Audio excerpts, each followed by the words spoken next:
অলত্রিপুরা pathological and radiological clinics অ্যাসোসিয়েশনের পক্ষ থেকে অভিযান চালানো হয় আগরতলা শহরের বিভিন্ন প্যাথোলজিতে। সাংবাদিকদের মুখোমুখি হয়ে জেনারেল সেক্রেটারি অভিজিৎ বিশ্বাস বলেন, সমগ্র রাজ্য জুড়ে অভিযান চালানো হচ্ছে।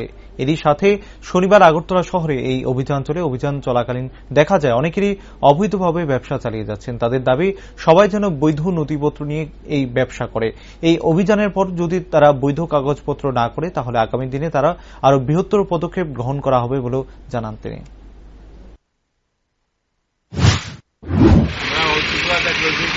রেডিওলজিক্যাল ক্লিনিক অ্যাসোসিয়েশন থেকে আইছি। অল ত্রিপুরায় আমরা ভিজিট চলছে, আজকে আগরতলা ভিজিট চলছে। এই উপলক্ষে আমরা এই এরিয়াতে আজকে ভিজিট করতেছি। এখানে দেখা গেল অনেকেই একটা ইলিগেল আছে, রেজিস্ট্রেশন ছাড়া ব্যবসা করতেছে। আমরা উদ্দেশ্য হলে সারা ত্রিপুরায় সবাই রেজিস্ট্রেশন নিয়েই ব্যবসা করুক। এটার প্রতি গভর্নমেন্ট যেমন সজাগ আছে, আমরা সবদিক ইন্সপেকশন টিম আছে, ইন্সপেকশন টিম সবসময় ইন্সপেকশন করতেছে। যারা অসুবিধা আছে আমরা কমিটি থেকে সাহায্য করতেছে।